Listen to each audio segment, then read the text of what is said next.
Hello and welcome to Module 1 of the SBH Teaching Kitchen's online cooking series.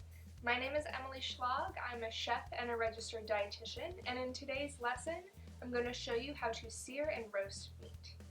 Searing meat is the process of cooking meat in a really hot pan in order to form a brown crust. Not only does this look appetizing, but it also creates a lot of extra flavor in our food without having to add any extra ingredients.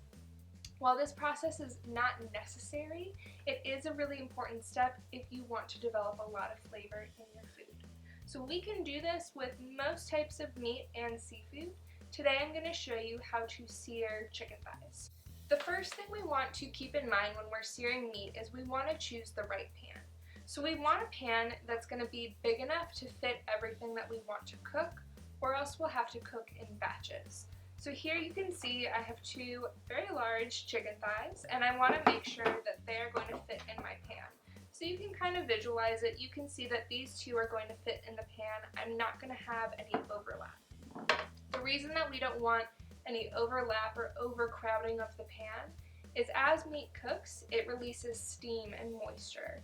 That steam and moisture is the enemy of getting that brown crust that we desire when we're searing meat. So when we have meat really packed in the pan and it's releasing all of that steam will have nowhere to go and will sit in the bottom of the pan.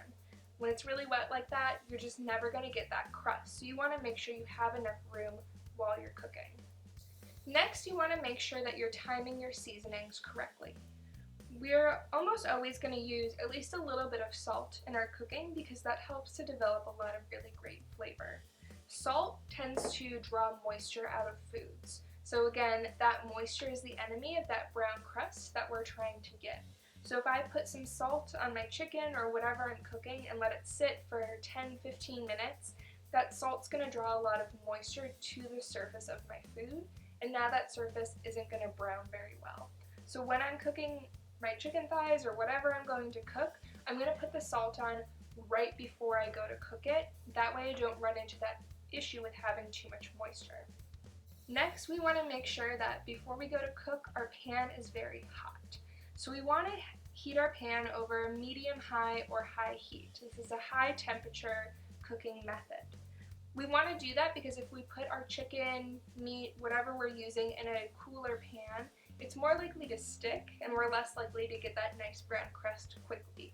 So we're going to cook it in that really, really hot pan. Once our pan is hot, we're going to add in some oil. So you want to make sure that you're using an oil that can withstand really high temperatures. I like to use canola oil.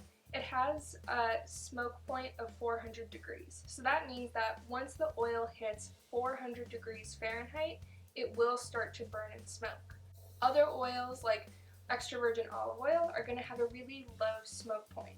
So what happens is if we heat those oils with a low smoke point to a really high temperature, they're going to literally start to smoke and burn. It's going to smell bad. It's going to taste bad. We don't want our food to taste burnt before we've even cooked it. So aim for those higher smoke point oils. Things like sunflower oil, safflower oil, peanut oil, corn oil, canola oil. Those are all going to be those high temperature, high smoke point cooking oils. We've covered the basics of getting started with searing. So now we're going to go ahead and season our chicken. And you can see here I have two very large chicken thighs. We're going to use our Pan Seared Chicken Thighs with pan sauce recipe, so we are going to make a sauce at the end of this cooking. I'm going to show you how to do one chicken thigh without the skin and one with the skin, just so you can see the difference in how the two cook and how they look at the end of cooking. The chicken skin does have a bit more fat than if we were to take it off. But one thing we do want to remember is a lot of that fat is actually going to cook off and render out of the meat. So we can actually discard that fat and not have too much extra once we're done cooking. But either way, I want to show you how you can do both. So we are going to season these thighs, and this is about 1.5 pounds here, with a 1/4 teaspoon of salt. So I'm going to measure that out. I'm going to sprinkle it on the surface of the chicken. And I'm going to sprinkle it all around. I am going to rub this all together with my hands, but before I do that, while I have clean hands, I am going to turn on my pan so that it can start preheating. So again, we want this to be a really high temperature while we're cooking. On my induction stove, I'm going to set it to a medium-high temperature. While this is heating up, I'm going to go ahead and rub that salt into my chicken thighs. I'm going to always wash your hands after handling raw meat. You don't want to get that chicken juice anywhere else in your kitchen. While my pan is heating up, you can go ahead and add your oil to the pan. We don't need a lot of oil here. We are not frying this chicken. We just want to make sure we have enough oil to coat the surface of the pan. So that means in a pan this size, maybe a teaspoon or two of oil. You can always add more oil, but it's hard to take away once you start cooking. I can tell that my pan is already pretty hot because as soon as I pour the oil into my pan, the oil starts moving around the pan. If you pour your oil into your pan and it just sits in the middle, that means that it's probably not high enough yet. And we can see that it's rippling and moving in the pan. My oil is really hot. Now I can go ahead and add my chicken thighs. This should sizzle. This should be really loud. We should hear that sizzle while we're cooking.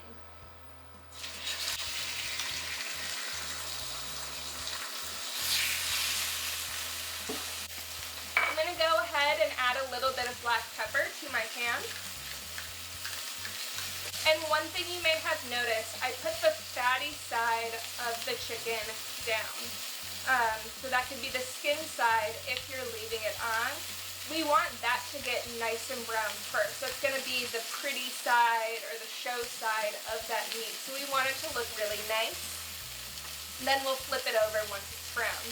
Another thing to keep in mind while you're cooking and while you're searing is you don't want to touch this. We don't want to stir it. Because again, this chicken's releasing a lot of moisture. If we're stirring it and moving it around, we're just getting more moisture in our pan and it's not going to get nice and brown.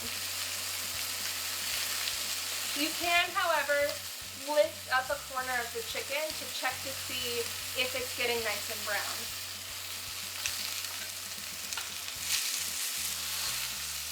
Another thing to keep in mind is while this is cooking, if it's sticking to the pan, that means it's not ready to be flipped. That chicken will release from the pan as soon as it's okay to be flipped. Now one thing we will see on this side that doesn't have the skin on it, we are getting some nice brown color on that chicken, but I want a really nice golden brown crust, so this isn't quite there yet.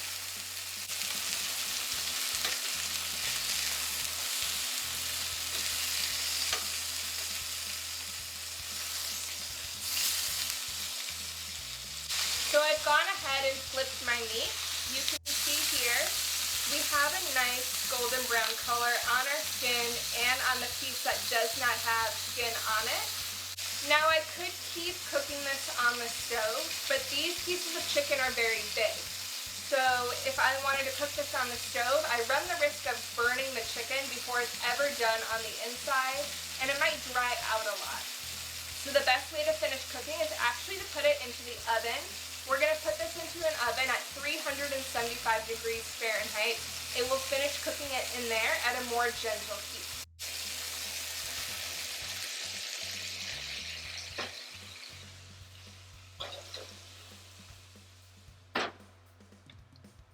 The great thing about that pan that I use is I can just put that right into the oven.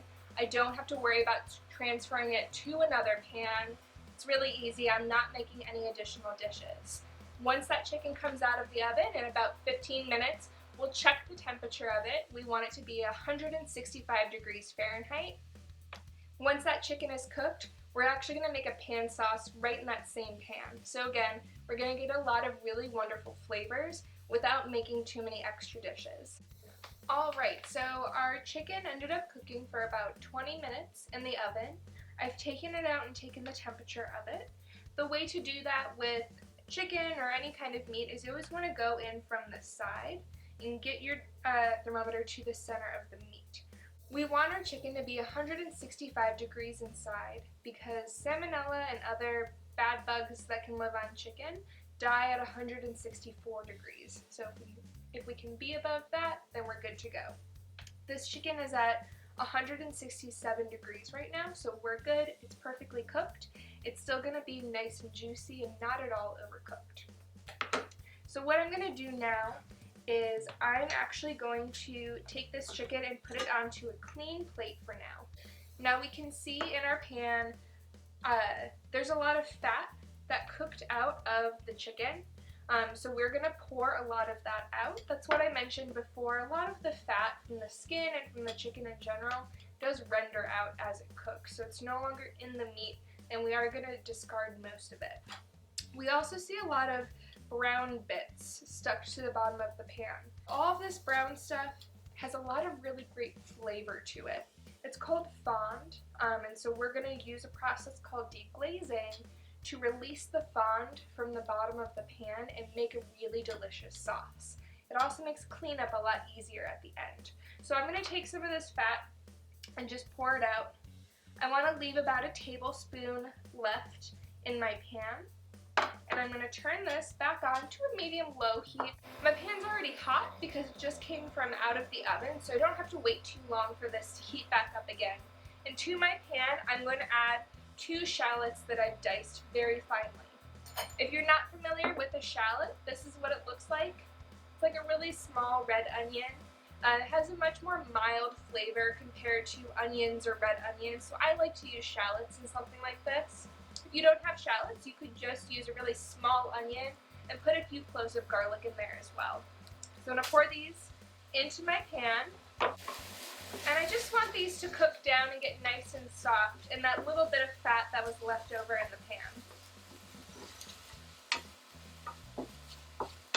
We can see that the shallots are starting to pick up the color from what was left over in the bottom of the pan, and I'm using a wooden spoon so I can scrape the bottom of the pan as I'm cooking.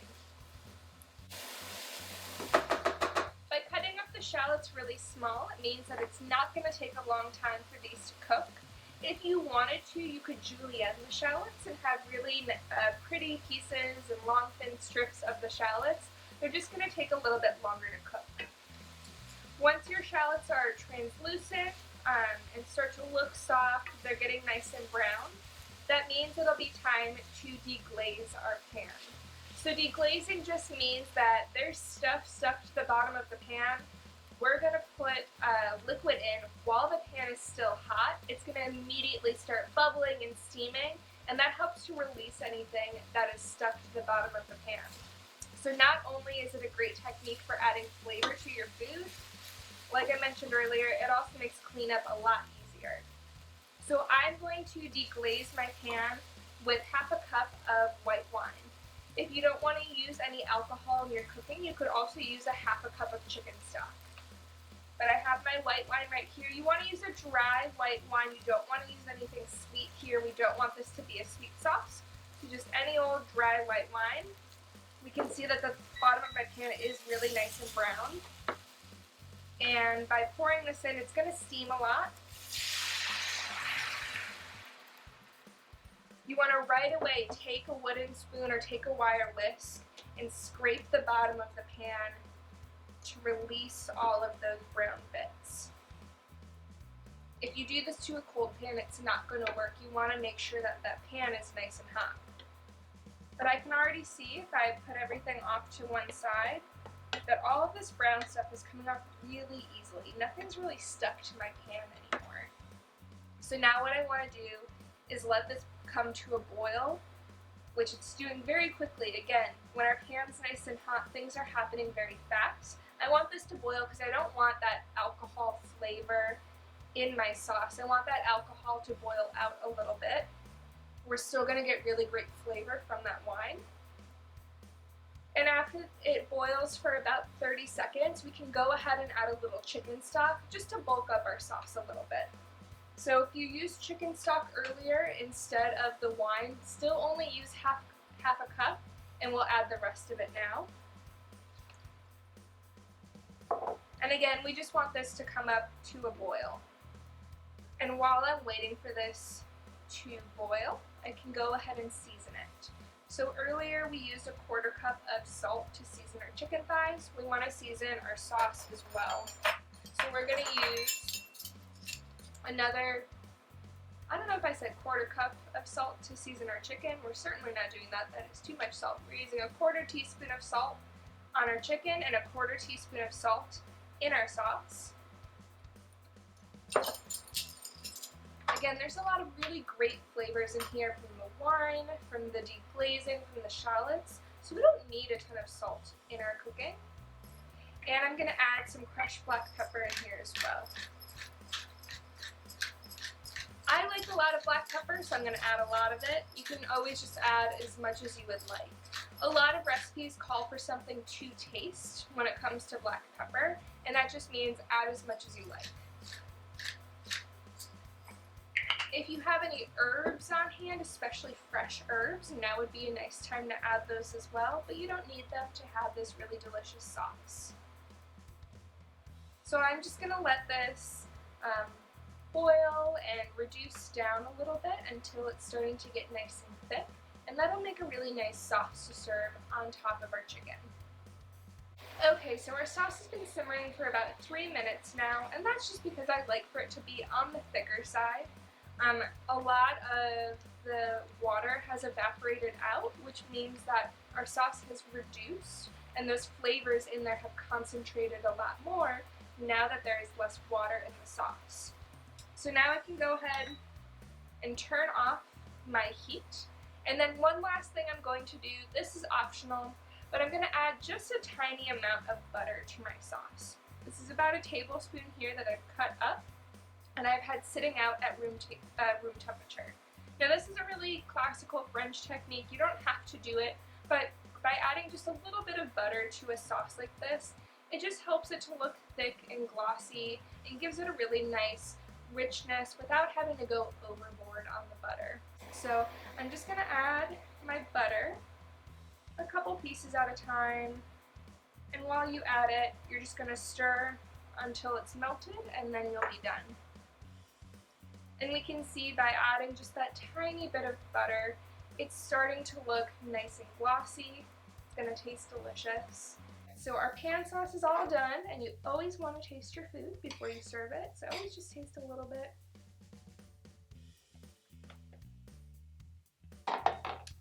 And it is so delicious. It has so much flavor to it, and again, we did not add very much salt to this, but because we allowed this to cook down for a few minutes, this flavor is really concentrated, so we get a lot of really wonderful flavors in here. Now that our sauce is done, we can go ahead and just spoon a little bit over the chicken, and it'll be ready to serve.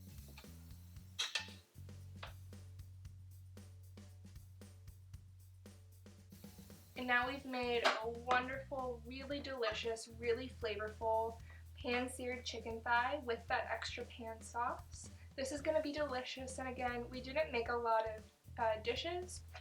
We didn't use a lot of ingredients, but it's packed with flavor. It's so delicious. Really, searing those thighs just really amps up the flavor a lot and makes that really great base for that delicious pan sauce. Thank you for watching Module 1 of the SBH Teaching Kitchen's online series, and we'll see you again for Module 2.